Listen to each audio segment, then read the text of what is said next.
Une tête de lion qui aurait été retravaillée pour être transformée en tête de pharaon? Peu importe. La question est, à quoi ressemble la tête du sphinx? Avec un logiciel de reconstitution de visage 3D, voici le visage du sphinx reconstitué correctement pour la première fois.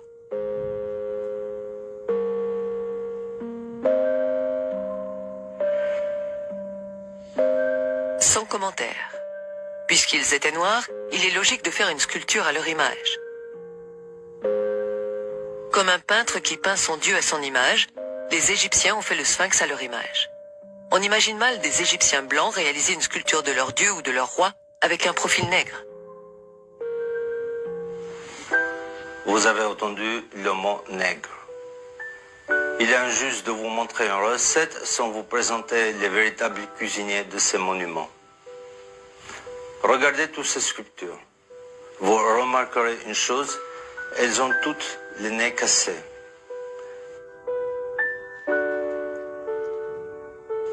Si on observe les statues et les fresques, la ressemblance est frappante. Le nez, les grosses lèvres. En effet, beaucoup de statues ont le nez cassé parce qu'ils avaient, comme on dit, un nez de nègre. Hérodote dit que les Colches étaient une colonie des Égyptiens parce qu'ils avaient la peau noire et les cheveux crépus. Livre 2, Euterpe. Les Colches étaient une colonie africaine qui a migré pour s'installer vers la mer Noire. Aristote parlera aussi des Égyptiens en les décrivant comme excessivement noirs. Ceux qui sont excessivement noirs sont quoi? Ce sont les Égyptiens et les Éthiopiens. Les Grecs utilisaient 4 mots pour dire noir. Sombre, brun ou ténébreux. Kéléinos, Eremnos, Aiton et Mélas. Mélas est le noir physique le plus total. C'est la racine de ce mot qui forme le mot mélanine. Mélas, mélanine. La mélanine est le pigment qui colore la peau en noir pour le protéger du soleil. Aristote dira précisément agon mélanès pour désigner les Égyptiens et les Éthiopiens, ce qui veut dire excessivement noir en grec. Zézosis III, dit Sénocerte en égyptien, détient le record pour le nombre de sculptures à son effigie. Des dizaines. Presque toutes ces sculptures ont le nez cassé. Mais quelques-uns ont échappé à l'inquisition raciale. Le professeur sénégalais Diop a demandé au musée de Caire de faire 3 prélèvements d'1 mm² sur des momies de Ramsès II, de Séti Ier et de Toutmosis III, exposées au musée de Caire. Une fois les prélèvements analysés, ils révéleront le taux de la mélanine. Plus le taux de la mélanine est élevé, plus la peau est noire. Que je mets à la disposition des participants du colloque pour qu'on les observe au microscope.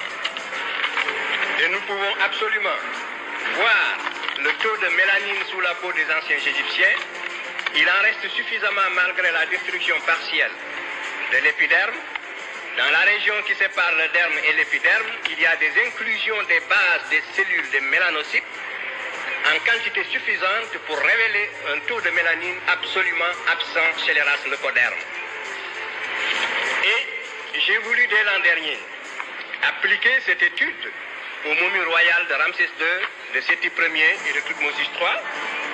Depuis un an, j'écris au conservateur du musée du Caire, car il ne me faut pas plus d'1 mm², 1 mm² de peau, mais prise toujours dans la même région, et je n'ai pas eu ces échantillons, je le regrette.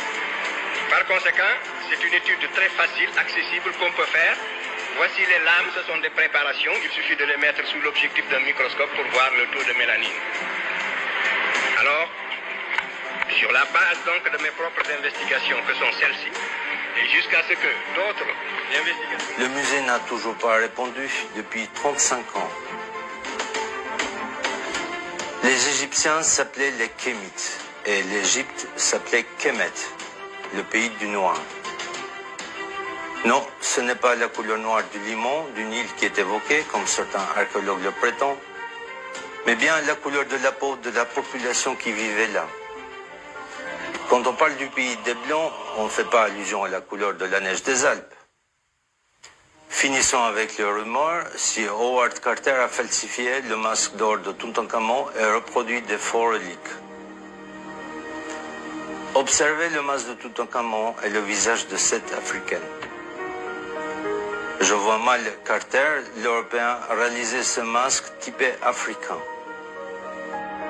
Il est midi, la température est au taquet, c'est-à-dire qu'il fait à peu près 45-46 degrés. Il n'y a absolument pas d'ombre, vu que c'est une carrière et qu'il n'y a aucun bâtiment et qu'on ne peut absolument pas s'abriter. Autant vous dire que je ne veux pas rester ici 3h30.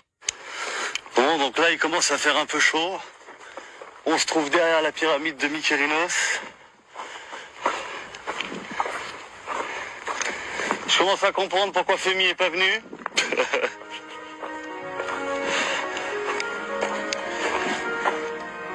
En Égypte, pendant les mois d'été, période pendant laquelle les pyramides étaient construites, les températures atteignaient 45 degrés et plus. Sous ce soleil écrasant, aucune autre race humaine ne pouvait survivre torse nu plus de 4 jours sans subir des brûlures graves de la peau. La seule race capable de résister pendant des jours et des mois, sans problème et sans crème solaire, c'est la race nègre à la peau noire. Je fais de la peinture artistique et je n'ai jamais eu de préférence pour telle ou telle couleur. Un peintre aime toutes ces couleurs. Mais on dit qu'il faut rendre à César ce qui appartient à César. Eh bien, rendons aux Égyptiens ce qui appartient aux Égyptiens. Les Égyptiens des pyramides, pendant des millénaires, étaient des nègres, ni mat, ni métis, mais noirs de charbon.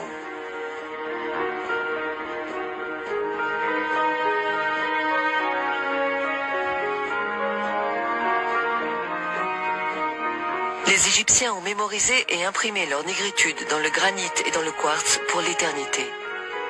Que doit-on faire? Les détruire pour effacer cette époque de l'humanité? Les cacher? Parler? Ne pas parler? Posez-vous ces questions.